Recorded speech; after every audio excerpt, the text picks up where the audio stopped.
Hey guys and girls, I'm going to be giving you a quick lecture on friction force, a few other forces, and then even some more forces that we're not really going to talk about. First, my name is Jonathan. I'm a student at CCGA. I'm in my sophomore year. I am majoring in computer engineering. Before this, I was a United States Marine. I got out now, and now I attend college. Is there anybody that plans on going into the military? Raise your hand.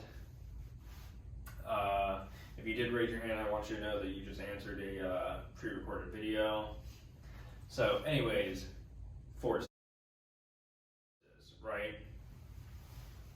Here we have applied force, which is represented as FAPP, gravity force, F-grav, normal force, F-norm, and friction force, F-fric.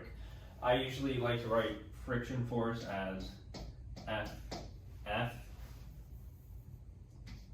but the proper way would be that way, all right? So let's talk about these a little bit. Gravity force, that is gravity acting on you, like right now. It's what stops you from floating off into the air. Normal force is what opposes gravity, and we're gonna talk about that a little bit more, all right, later. Applied force would be like pushing something, pulling something. If I have a box, I pull it. If I have a box, I push it. And then friction force is what opposes that applied force. So as I push a box, it's gonna, friction force is gonna act against it. So let's talk about friction real quick. Why is friction important? Well, say the whole world was frictionless, right? And I have a little handy dandy Hot Wheels car here to demonstrate. Say the whole world was frictionless, right? And we got our car, it's on pavement, on a street, and we start to spin, right? We start to put our foot on the pedal to drive. Well, if it's frictionless, our wheels would just spin and spin and spin, and we wouldn't move anywhere, right? We would need some other way of, some other force to be applied to start going. And say like someone gives us a push, so they're applying force to us, right, in the car. So we're now moving along. We wouldn't have any way to stop. Even if we used our brakes, those wheels will just spin and spin because there's no friction. Like these tiny little particles that are connecting the surface and the car don't exist. And so grip, which is needed for cars to move, is directly related to friction. And that's how I think of friction all the time, and that's why it's important. Yeah, that's why, like, if a space shuttle, it uses thrusters and super tiny thrusters to, spin and stop it from spinning as well. So once it spins one way, it uses thrusters the other way to counteract it, to come to allow it not to spin anymore. All right. So now that we've talked about that, we're going to move forward just a little bit here. All right, so these are the other types of forces, and there's a few more that I didn't list. We won't be talking about these. Air resistance force, tension force, spring force. Air resistance force is if you're flying a plane, the air is resisting you. Tension force is, to deal with ropes and stuff. And spring force is, like, say you compress a spring, there's all, depending on the size of the spring and all that, the coil, there's a lot of force in there, and so that's spring force. So moving along, there's 4 types of friction. Here we have static friction. There's no motion being applied, but there's still static friction. And so, like, even as I stand here right now, my feet are touching the ground, and so there's a form of friction. It's not really being applied, but it is there. All right. You have sliding motion and sliding friction. So the second form is sliding friction, as I have sliding motion. So I'm using applied force, pushing a box on a flat surface by the designated by this black line. Sliding friction is opposing us. Then we have rolling motion and rolling friction. So as I roll a ball, rolling friction is now opposing us. And then for our 4th one, we're going to be a little creative here, and we're going to draw it out. So we got some waves. Gonna add us a little sun here. And we've got a person swimming, right? You know, they're doing, I'm not a swimmer, free stroke, I think it's called. So this is called fluid friction. And the way I think of it is if you throw a person in the water and they start swimming, that fluid is going to be opposing them. Okay, and so it's going to cause friction. Depending on what you're swimming in, say like you were swimming in some slime, it's going to apply more friction and be harder to swim through.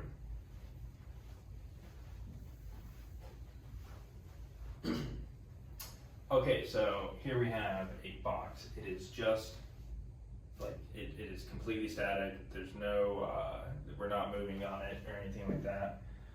So we have this box, we're gonna go to green.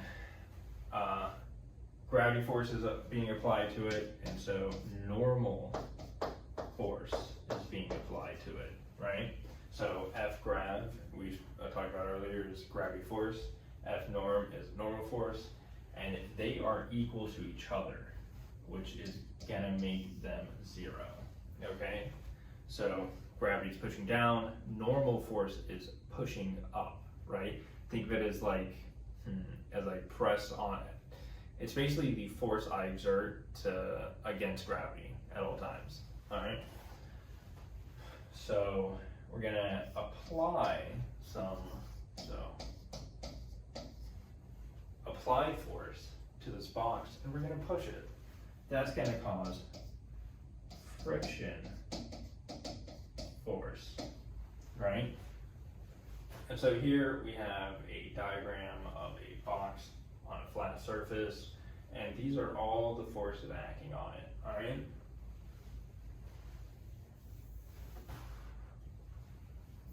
Here we go. So this is a free body diagram. Basically, we're just gonna take the object that is being acted on, and we're gonna take away all other elements, and we're just gonna diagram what those forces on, similar to what we just did. So we're gonna get rid of that.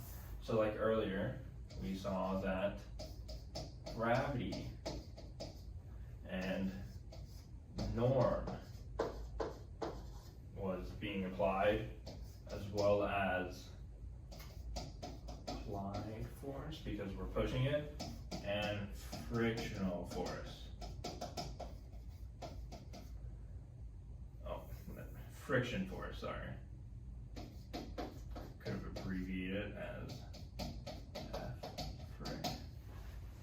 And it's just taking the diagram we basically just did and taking away all other elements of it. We just want to know the force is acting on the object. And that's what a free body diagram is. I'm going to move forward.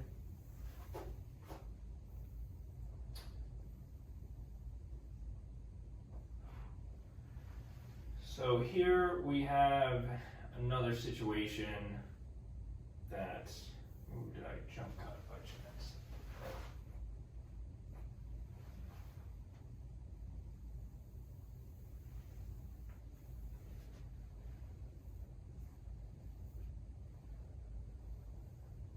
Okay.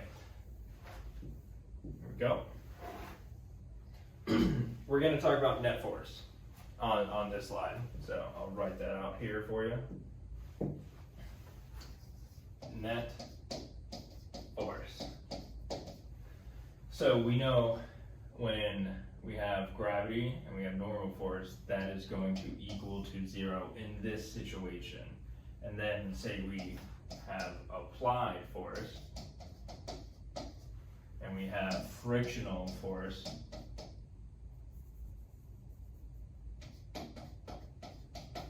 Now force is measured in newtons. All right. So here, force is measured in newtons. Let's say we are applying 60 newtons of applied force, and then our friction force is 30 newtons, right? Well, gravity and normal force equal out to zero, and so what we're left is 60 newtons and 30 newtons. So we're just going to do some simple math of newtons minus 30 newtons because they're opposing each other, comes out to 30 newtons of net force. Or a better way of saying that, the net force is 30 newtons, and we are pushing it this way, so it's going to be on the x-axis, right? I'm going to show that, explain that to you right now. So you have to think of this on an x and y plane. And gravity comes down on the y plane, so it's going to be negative, and gravity is 9.8 meters per second, and norm is going to be applied that way. Okay, so norm is positive, gravity is negative 9.8, and then let's talk about the applied forces. So let's just imagine this is our box on the x-plane. We pushed it to the right of 60, and friction opposed it at 30 newtons, and we subtracted that to come out to 30 newtons in the positive direction, or 30 newtons to the right.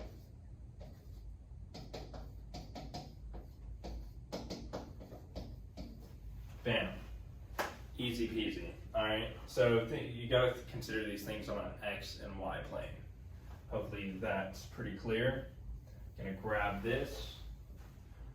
We are now gonna talk about weight equals mass times gravity. Alright, and so my mass is 79.43 kilograms. Now, when you multiply that, so I'm plugging in mass, we know gravity is negative 9.8. I'm just going to take the absolute value to make this easy. So the reason it's negative, again, is because it's coming down in the line, but we're going to come out to around 788 newtons. So say we want to get that to weight, right? Newtons, and this is weight in a measurement of newtons, so 788 newtons. We want to get it to pounds. You'd have to,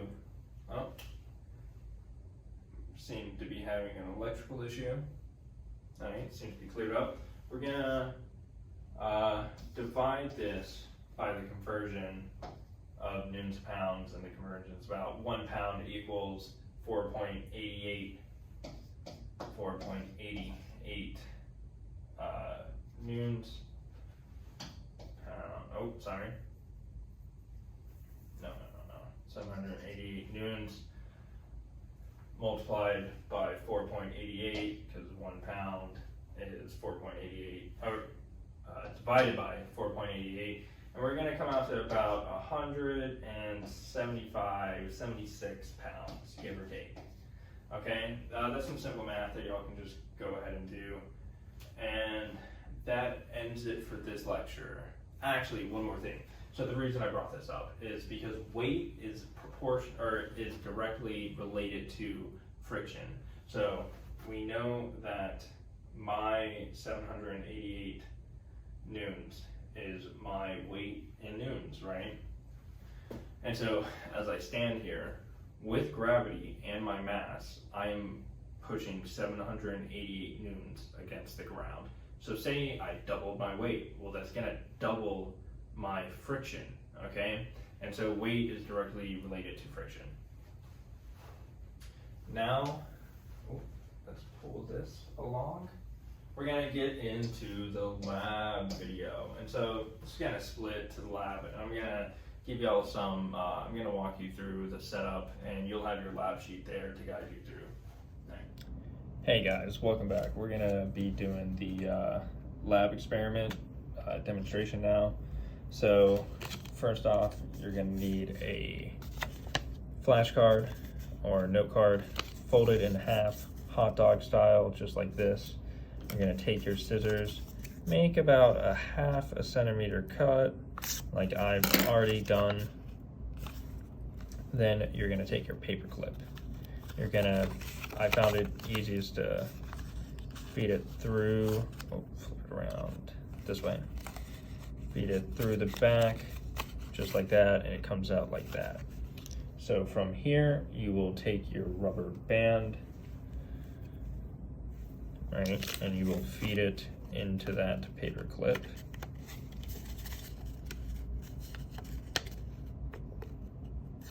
If I could make that happen.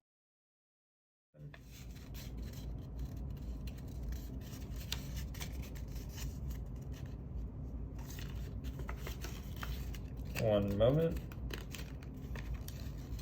There we go. Just like that, okay?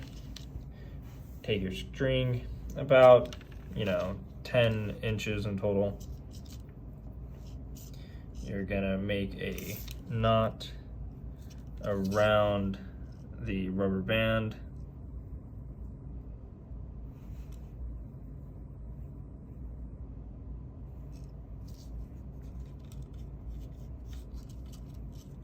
As such, I'll come out with 2. Make sure you pull with both, just to ensure you're, giving the same amount of force. And then you're gonna stick your glue. I have 9 fluid ounces here. I think the higher you go, probably the better, results will change depending on how heavy your item that you place on it is. You could use just regular weights, and then you're going to pull. I am on a flat surface, so it really does not take much. It's very smooth, this table.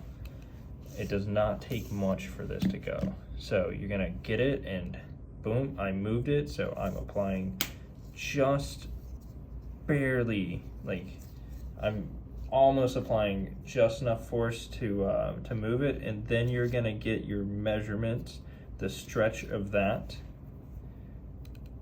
rubber band in centimeters, I think would be the best. So you're just gonna about 7.5 centimeters, a little bit over. And then you're gonna do the same experiment, put it on the flashcard, change up the surface underneath, so sandpaper, tin foil, a cloth, and anything else. And then you're gonna record each measurement and compare them, and then answer the post-lab questions. Thanks, guys.